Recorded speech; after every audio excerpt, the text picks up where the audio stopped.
गुरुवे नमः। गुरुवे नमः।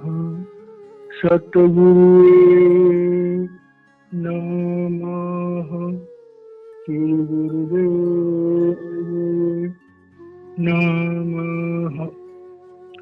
परम पिता परमेश्वर और गुरु साहिबान के रहम करम से हम सब भाई बहन स्पिरिचुअल टॉक चैनल पर सत्संगों का आनंद ले रहे हैं। ये सत्संग श्री गुरु ग्रंथ साहिब के अंतर्गत सुखमनी साहिब के पदों के माध्यम से किए जा रहे हैं। आज हम 9वें श्लोक का 7वां पद लेंगे। पहले हम इसका उच्चारण करेंगे, उसके बाद इसके आंतरिक भाव को समझने का प्रयास करेंगे। श्लोक। उरधार जो अंतर नाम सरब में पेख भगवान। निमक निमक ठाकुर नमस्कार नानक वो अपरस सगल निस्तार।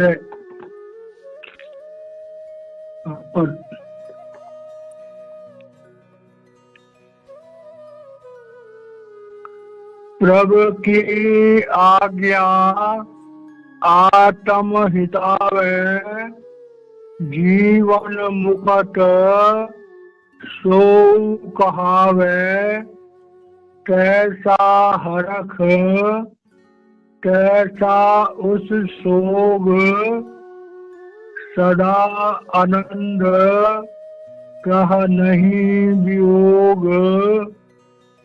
कैसा सुवर्ण कैसी उस माटी कैसा अमृत कैसी बिख खाटी। कैसा मान कैसा अभिमान कैसा रंक कैसा राजान। जो बरताए साई जुगत नानक ओह पुरख कहिए जीवन मुकट। प्यारे भाई और बहनों, जब भी हम महापुरुषों के पवित्र कलामों को, उनकी रचनाओं को, उनके आध्यात्मिक ज्ञान के वर्णन को जब हम पढ़ते हैं, सुनते हैं और समझने का प्रयास करते हैं, तो हमें जीवन जीने की कला समझ में आती है। हमें पता लगता है कि मनुष्य होने के नाते हमें कैसा जीवन जीना चाहिए। संसार में अगर हम गौर से देखें तो एक छोटा सा बच्चा, अगर 5 साल का बच्चा भी है, तो भी हम देखते हैं कि उसकी लाइकिंग और डिसलाइकिंग, वो भी कहता है ये अच्छा नहीं है, ये अच्छा है, ये मैं खाऊंगा, ये नहीं खाऊंगा, ये खिलौना लूंगा, ये खिलौना नहीं लूंगा। तो एक चॉइस कहो, एक इच्छा कहो, एक कंपैरिजन कहो, मनुष्य में पैदा होते ही एक नेचुरल सा गुण कहो या हैबिट कहो। और इसका आंतरिक भाव क्या हो गया कि जो हमें प्राप्त है इस दुनिया में, उससे पूर्ण तसल्ली का न होना। अब ये तो एक बच्चे की बात करी। अब अगर हम थोड़े बड़े देखें, तो बड़े लोग हैं, जवान लोग हैं या कोई और है, तो किसी भी इंसान से पूछो क्या आप पूर्ण रूप से सुखी हैं? क्या आप पूर्ण रूप से अपने जीवन से संतुष्ट हैं? तो बहुत बड़ी तादाद में लोग तरह तरह के ऑब्जेक्शंस करेंगे। तरह तरह की शिकायतें करें। कुछ लोग तो शरीर की शिकायत कर लेंगे, कोई कह देंगे कि मैं छोटा क्यों हूँ, कोई कह देगा मैं मोटा क्यों हूँ, कोई कह देंगे मैं काला क्यों हूँ, कोई कह देंगे मेरा चेहरा ठीक क्यों नहीं है। फिर उसके बाद माता पिता में दोष निकाल देंगे, भाई बहनों में दोष निकाल देंगे, पति पत्नी में दोष निकाल देंगे, अड़ोसी पड़ोसी में दोष निकाल देंगे। तो हम ये देखते हैं कि जीवन के किसी भी क्षेत्र में देखो, चाहे घर में देखो, चाहे बाहर सड़क पर देखो, चाहे अपने ऑफिस में देखो, या अपने जो व्यापार है उसमें देखो, तो हमारा जो नेचर है इंसान का, वो कंपैरिजन करने का और शिकायतें करने का एक नेचुरल सा गुण सब में है। बहुत कम लोग होते हैं जिनके जीवन में संतोष होता है, जिनके जीवन में समर्पण होता है। तो हमारा जीवन कैसा होना चाहिए, हमें कैसा जीवन जीना चाहिए, उसके बारे में इस शब्द में बहुत गहराई से श्री गुरु अर्जुन देव जी महाराज ने समझा। अब जो लोग सत्संग सुनते हैं उनका दृष्टिकोण थोड़ा अलग हो जाता है। तो सत्संगों में हमें बताया जाता है कि पहले बने प्रारब्ध और फिर बना शरीर। कि कोई भी मनुष्य है जब वो पैदा हुआ तो उसके जीवन की जो कहानी है वो प्रभु ने पहले लिखी, और हमारे जन्म से लेकर के और हमारे मृत्यु तक हमारे जीवन की जो प्रमुख घटनाएं हैं जो प्रारब्ध कर्मों के अंतर्गत आते हैं वो पहले से डिसाइड हो जाती है। हमारे शरीर की रचना, हमारे सोच विचार, हमारे माता पिता, बाल बच्चे, भाई बहन, मित्र शत्रु, कारोबार, ये हमारे जन्म लेने से पहले ही हमारे डिसाइड हो जाता है। उसके बाद मनुष्य को 25% फ्री जोन है कि भाई तुमने जीवन में जो सुधार करना कर लो, तुम्हें कर्म करने की स्वतंत्रता है। अब 25% जो हमारे पास फ्री जोन है, इसका जैसा स्वभाव होता है, इसकी जहाँ रुचि होती है वो उस तरफ लग जाता है। कोई अपने शरीर की बनावट, शरीर को तंदुरुस्ती पे लग जाता है, कोई अपने मन की डेवलपमेंट पे लग जाता है, कोई किसी खास किस्म के हुनर को सीखने में लग जाता है, कुछ लोग व्यापार में लग जाते हैं, और कुछ लोग तो जिनके पास संपन्नता है या जिनके पास संगत खराब है वो विषय कर्म में लग जाते हैं। अपने क्रियामान कर्मों को वो अपने जीवन के नाश करने में लगा। तो यहाँ पर एक प्रश्न चिन्ह हम लोगों के सामने है कि हमें जीवन कैसे जीना चाहिए, हमारा आर्ट ऑफ लिविंग क्या होना चाहिए। तो उसके लिए सबसे पहला है कि हमें उस परमात्मा के विधान पर विश्वास होना चाहिए कि वो परमात्मा कोई नासमझ नहीं है। उसने ये संसार जो बनाया बड़ा सोच समझ के बनाया। हमारे जीवन की रचना, हमारे प्रारब्ध कर्मों का जो सिलेक्शन किया वो सोच समझ के किया। इसीलिए प्रभु ने हमारे जीवन में सुख भी दिए और दुख भी दिए। अब कोई कहे भाई सुख दिए अच्छी बात है, दुख क्यों दिए? तो हम देखते हैं जब हम सुखी होते हैं तो हमारा ध्यान प्रभु की तरफ कम जाता है, विषय वासनाओं की तरफ ज्यादा जाता है। जब हम दुखी होते हैं तो हमारा ध्यान प्रभु की तरफ ज्यादा जाता है। दुख में सिमरन सब करे, सुख में करे न कोई, और जो सुख में सिमरन करे तो दुख कहेगा। तो परमात्मा ने सोच समझ करके हमारे जीवन में ऊंच नीच, दुख सुख, मान अपमान बहुत सोच समझ के बनाया, जिससे हमारा जीवन बैलेंस रहे और हम जीवन में कुछ ऐसे कर्म न करें जिससे हमें मनुष्य जन्म से नीचे जाना पड़े या दोबारा मनुष्य जन्म लेना पड़े। और फ्री जोन इसलिए मिला था 25% क्रियामान कर्मों का कि हम उन कर्मों के ताकत से मोक्ष प्राप्त करने का, जिंदगी के उस बहुमूल्य उद्देश्य को पूरा करने में उन कर्मों को लगाएं। तो इस तरह से एक जीवन जो है, एक मनुष्य का, एक समझदार मनुष्य का जो जीवन है वो इस तरह से उसको डिजाइन होना चाहिए।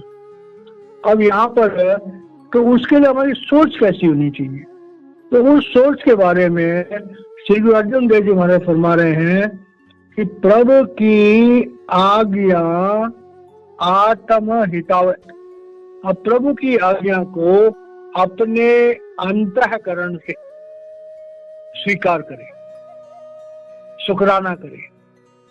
अब प्रभु की आज्ञा क्या है, तो वही वाली बात है कि प्रभु ने हमें प्रारब्ध कर्मों के द्वारा जो दिया, जैसा शरीर दिया, जैसा परिवार दिया, जैसे माता पिता दिए, जैसी बुद्धि दी, जैसे व्यापार दिया, उसमें हमें संतोष मिले।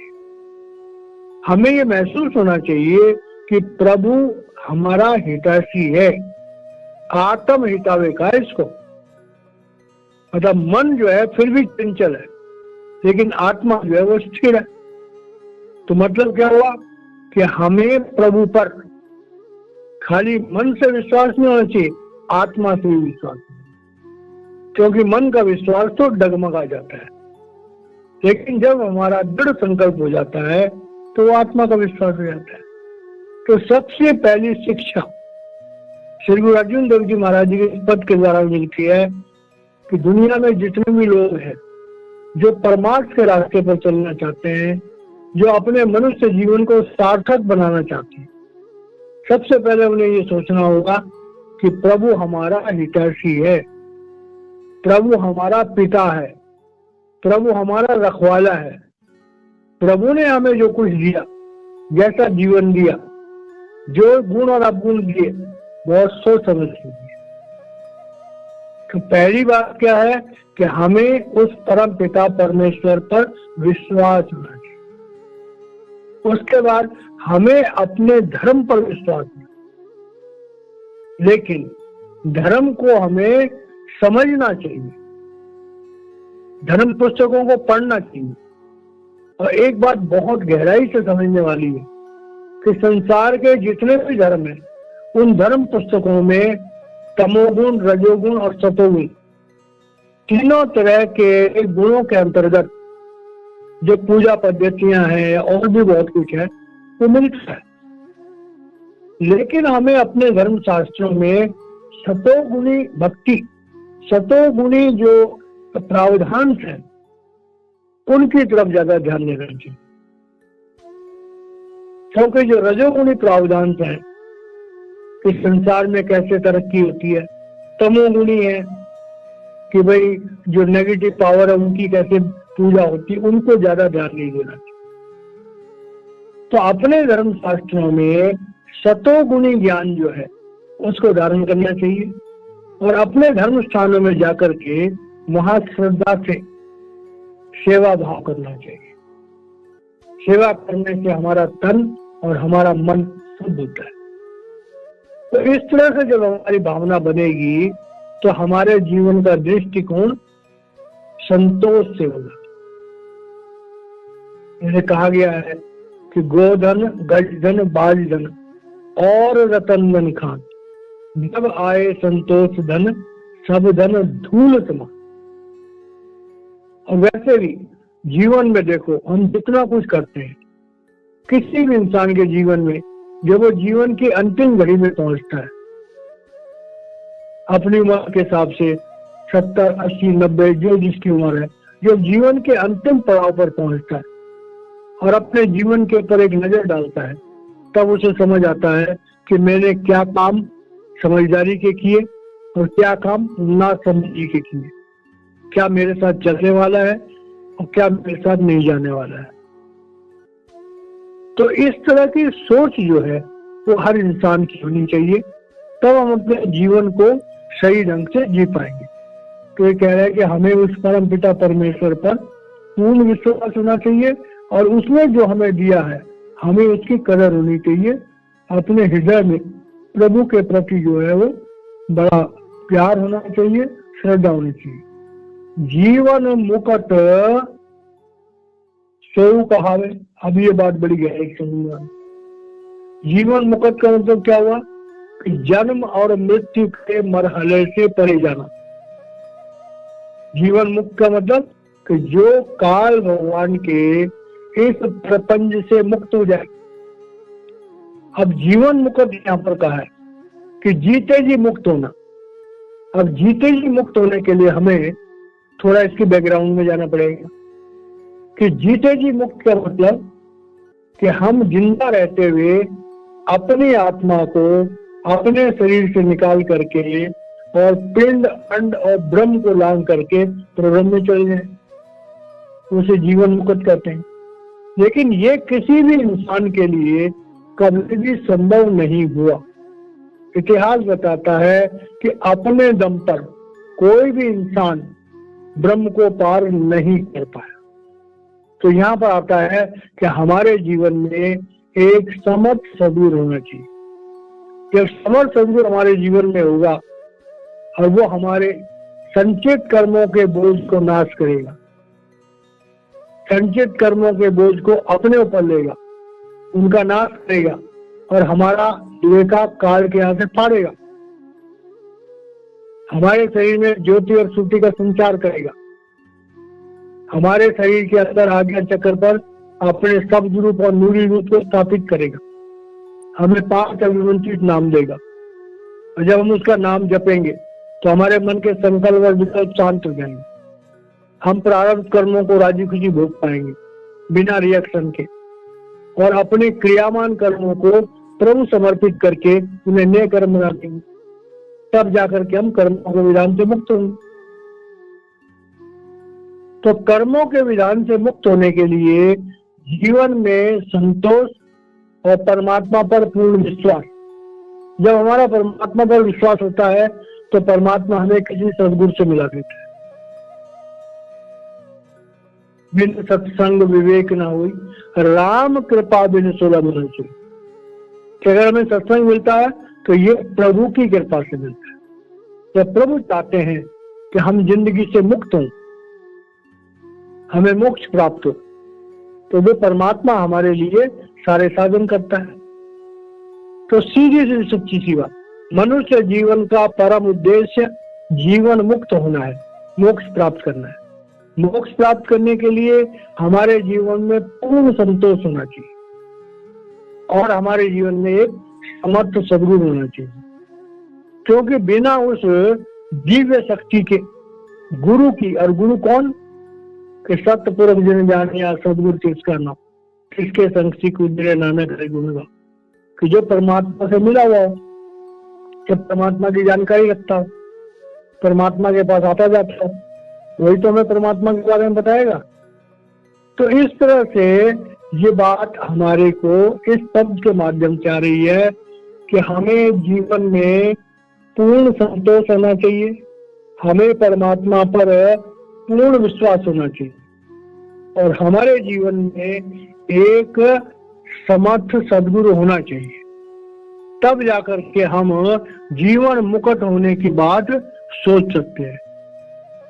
जीवन मुक्त सोई कहावे, तैसा हरख तैसा उस सोग, सदा आनंद तह नहीं वियोग। अब ये बात समझने वाली है कि जब हमारे जीवन में एक समर्थ सदगुरु होता है और हम जान जाते हैं कि परमात्मा ने सब कुछ रचा हुआ है, हमारे साथ जो अच्छा बुरा हो रहा है वो हमारे प्रारब्ध कर्मों के अंतर्गत हो रहा है और प्रारब्ध कर्मों के अंतर्गत के साथ साथ हमारे गुरु की सत्ता हमारे साथ है और जब गुरु की सत्ता हमारे साथ है तो गुरु हमारे कर्मों को और सॉफ्ट कर देता है, जिससे हम कर्मों को आसानी से भुगत लें।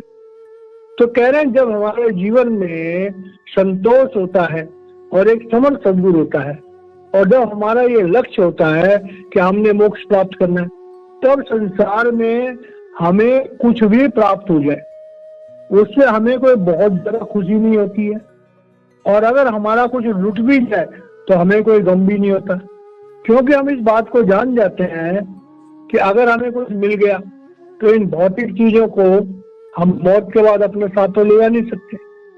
और अगर हमारा कुछ लूट भी गया तो हमारा था क्या जो लूट गया? प्रभु ने जो ठीक समझा हमें दिया, प्रभु ने जो ठीक समझा हमसे लिया। तो इस तरह की भावना जब हमारी हो जाती है तब हमारे जीवन में जो एक पागलपन है कि दुनिया के लोग होते हैं, कुछ दुनिया की दौलत मिलती है तो वो अपने पर काबू ही नहीं कर पाते, अहंकार से भर जाते हैं। और जब दुनिया में कुछ उनका नुकसान हो जाता है तो रो रो के बुरा हाल कर लेते हैं। तो कह रहा है भाई तब हमारे जीवन में खुशियां और गम इस संसार की भौतिक चीजों पर डिपेंड नहीं होता। तब हम इस बात को जान जाते हैं कि हम कुछ लेके आए नहीं थे, और जैसे कहते हैं कि आवत संग न जाए संगोती, कहा भय दर बांधे आती, कह कबीर अंत की बारी, हाथ जादू चला जुआरी। ये शरीर हम माँ के पेट से लेके आते हैं, जब हमारी मौत होती है तो ये शरीर भी यही रह जाता है। तो कह रहे हैं जब संसार के सुख और दुखों से हमारे जीवन पर ज्यादा असर नहीं पड़ता है तब हम सदा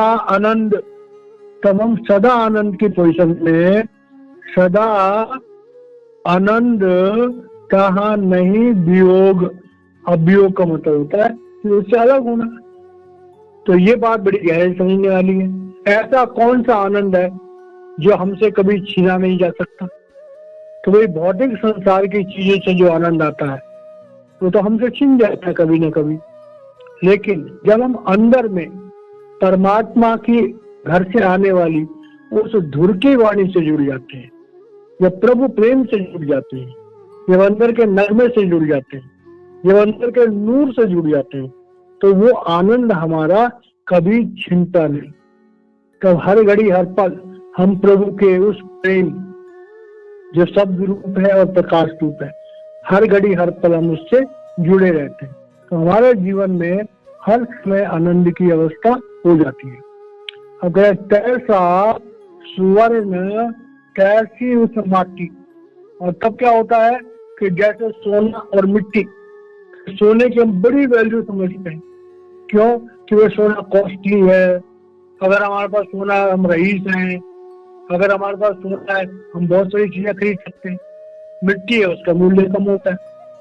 लेकिन जब हमें ये पता लग जाए कि प्रभु ने हमारे लिए पहले से सब कुछ रचा हुआ है, जो हमें जरूरत होती है प्रभु हमें दे देता है, तब हमें न तो सोने से कोई प्यार होता है, न उसका संग्रह करते हैं, और न मट्टी से हमें नफरत होती है। तो सोना अपनी जगह है, मिट्टी अपनी जगह है। सोना तो एक दिखावे की चीज है। सोना को धन के रूप में समझे तो थोड़ा बहुत सबको जरूरत है, और माटी जो है माटी के बिना हम जिंदा नहीं रह सकते। तो इसका मतलब क्या? हमारे जीवन की साधारण उपलब्धियां और खास उपलब्धियां। तो जो आम इंसान होते हैं, जो दुनियादार होते हैं, वो तो खास उपलब्धियों पे होते हैं।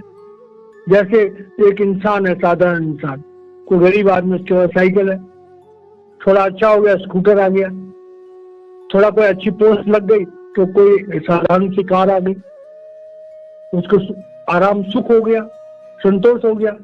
लेकिन धीरे धीरे करके अपने अहंकार के लिए फिर उससे बड़ी गाड़ी, फिर उससे बड़ी गाड़ी, फिर करोड़ों वाली गाड़ी हुई।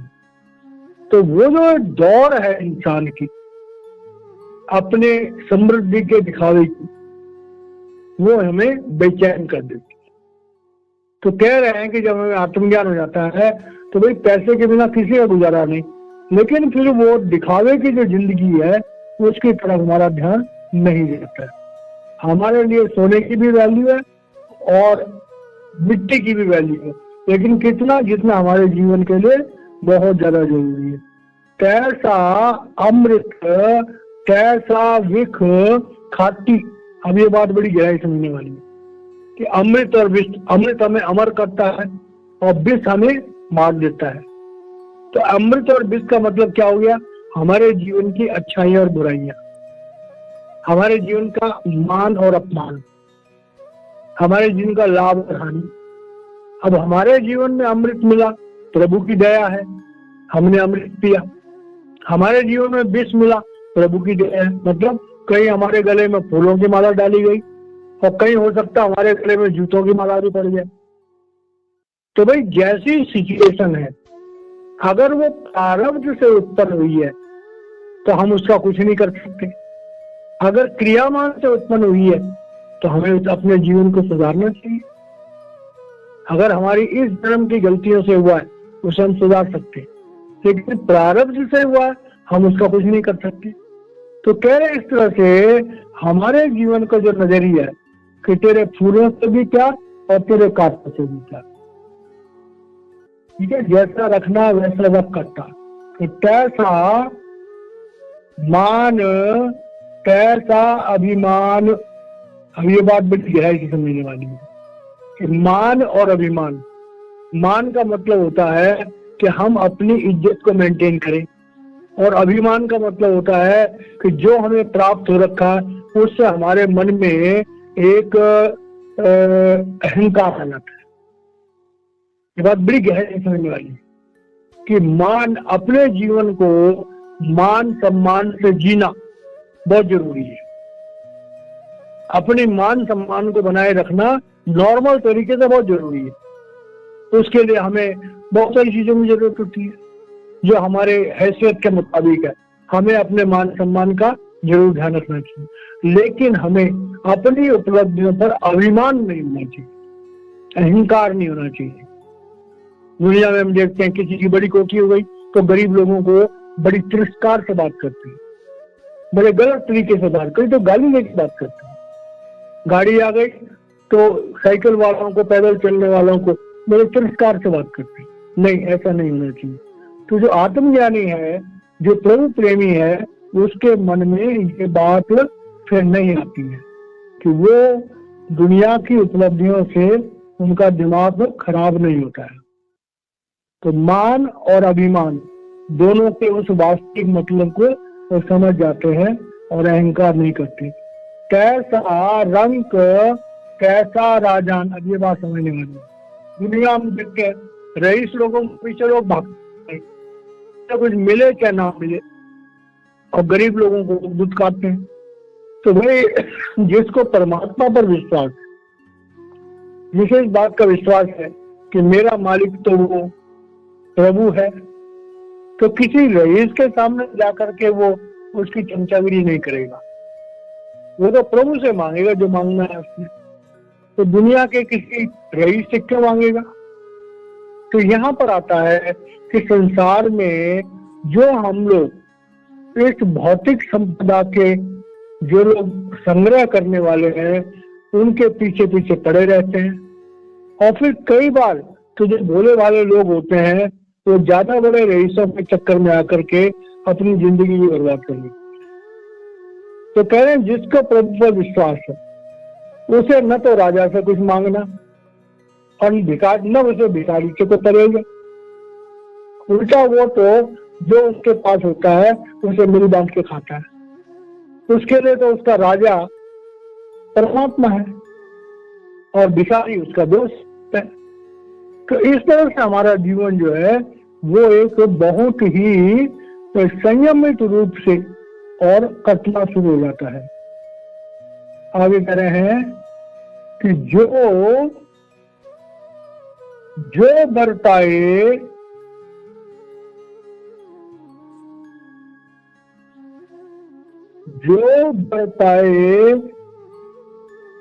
साई जुगत।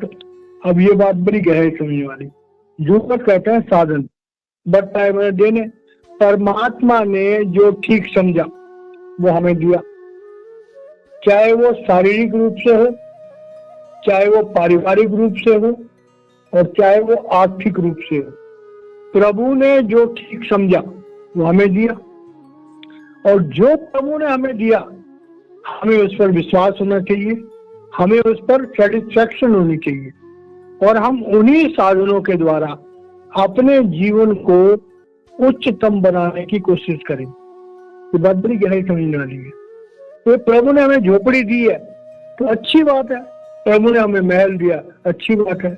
अब एक बच्चा है वो झोपड़ी में रहता है, लेकिन अगर उसे पढ़ने की ललक है तो झोपड़ी में रहने वाला भी फर्स्ट क्लास फर्स्ट पास हो सकता है, और अगर पढ़ने की ललक नहीं है तो महलों में रहने वाला भी हो सकता पढ़ाई में बिल्कुल बेकार हो।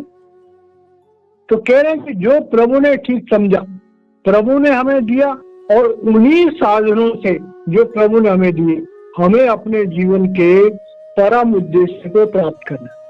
हमारे जीवन का पहला उद्देश्य है कि हम एक सच्चे और सुच्चे इंसान बने। हमारे जीवन में धैर्य हो, हमारे जीवन में नम्रता हो, हमारे जीवन में दया हो, हमारे जीवन में अपने धर्म के प्रति श्रद्धा हो, सबसे प्रेम। और जो साधन प्रभु ने हमें दिए, उन्हीं साधनों में हम अपने जीवन के परम उद्देश्य को प्राप्त करने के लिए कोशिश करते रहे। कहे नानक ओह पुरख कहिए जीवन मुकत। अब ये बात देखिए, तो जीवन मुकत कह रहे हैं, उसी इंसान को हम जीवन मुकत कहते हैं। तो जीवन मुकत कौन है? जो काल के जाल में फंसने की कोशिश नहीं करता, कर्मों के विधान से मुक्त होना है हमको। गीता में भगवान कृष्ण ने कर्मों के विधान के बारे में बहुत खोल खोल के समझा है। सकाम कर्म हमें संसार में बांधते हैं और निष्काम कर्म हमें छुड़ाते हैं।